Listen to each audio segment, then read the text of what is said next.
Shalom sahabat Bapak Ibu yang terkasih dalam Tuhan kita Yesus Kristus. Apa kabar hari ini sahabat Bapak Ibu? Tetap semangat ya sahabat Bapak Ibu, karena hari ini pasti akan bisa kita lewati sahabat Bapak Ibu. New Chapter Message hari ini Jumat 1 Juli 2022 berjudul Mencari Kerajaan Allah.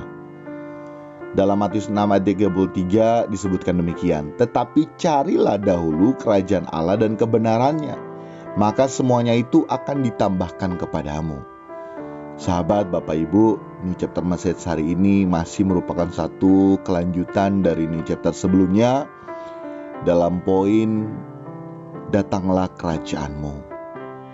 Nah sahabat Bapak Ibu, waktu terus berjalan. Tak ada di antara kita manusia yang dapat menghentikannya.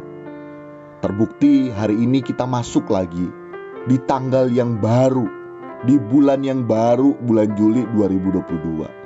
Dan terus waktu akan terus berjalan. Nah tentunya kita ini sangat diharapkan oleh Allah Bapa agar dapat memiliki progres atau kemajuan setiap harinya. Progres yang dimaksud yakni kemajuan dalam diri kita untuk mengenakan hidup Yesus dalam diri kita.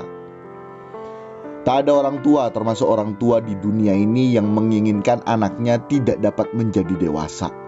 Semua orang tua tentunya menginginkan dan menjadi harapan terbesar terhadap anaknya agar anaknya ini dapat menjadi dewasa. Apalagi Allah Bapa merindukan kita agar kita dapat memiliki kedewasaan yang penuh sebagai orang percaya. Nah, oleh karena itu, bila hal mencari kerajaan Allah sejatinya menjadi satu dan satu-satunya agenda hidup di kesementaraan ini, kita tentunya dapat menghadirkan kerajaan Allah atau hidup dalam pemerintahan Allah sejak kita hidup di kesementaraan ini. Tapi maaf sahabat Bapak Ibu, maaf saya harus katakan, selama ini termasuk saya pribadi, hidup dalam kemunafikan. Saat kita beribadah dengan kita mengikuti setiap pertemuan-pertemuan dalam ibadah bersama, entah itu secara onsite ataupun secara online, sebenarnya yang kita cari bukan kerajaannya.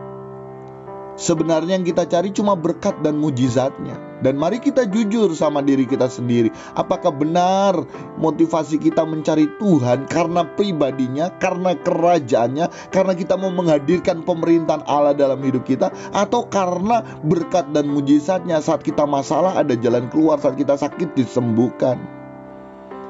Sebenarnya kita ini pura-pura cari Tuhan, tetapi ternyata hanya mengharapkan berkat dan mujizatnya. Sahabat Bapak Ibu, kita hanya sekedar tahu tapi belum mengerti bahwa agenda hidup di kesementaraan ini yakni hidup dalam pemerintahannya. Karena kalau kita mengerti, maka kita tidak lagi ke distract dengan hal-hal yang remeh-temeh tersebut. Sehingga kita hanya fokus agar bagaimana hidup kita dapat hidup dalam kerajaannya, hidup dalam pemerintahannya. Sehingga jelas sekali melalui ayat Alkitab yang menjadi perenungan kita sepanjang hari ini bahwa cari dahulu kerajaan Allah dan kebenarannya. Hadirkan dahulu pemerintahan Allah dalam hidup kita. Maka kita akan menerima semua tambahan-tambahan itu. Tetapi semua yang sifatnya tentu pas bagi kebutuhan hidup kita sejauh mana Allah percayakan kepada kita. Oleh karena itu mari kita mencari kerajaannya, karena dengan mencarinya maka kita akan mendapatkannya. Tetapi kalau kita tidak mencarinya, justru mencari yang lain, maka sampai kapanpun kita tidak akan pernah mendapatkannya. Kita tidak akan dapat mendapatkan kerajaan Allah. Kita tidak akan dapat hidup dalam pemerintahan Allah. Dan bila kita tidak dapat hidup dalam pemerintahan Allah sejak hidup di kesementaraan saat ini, jangan harap kita dapat masuk ke dalam langit baru, bumi baru yang telah dijanjikannya bagi kita yang percaya dan taat kepadanya. Demikian New Chapter Message hari ini sahabat Bapak Ibu, kiranya memberkati kita sekalian. Salam berkemas pulang, salam serupa dengan Yesus. Tuhan Yesus memberkati.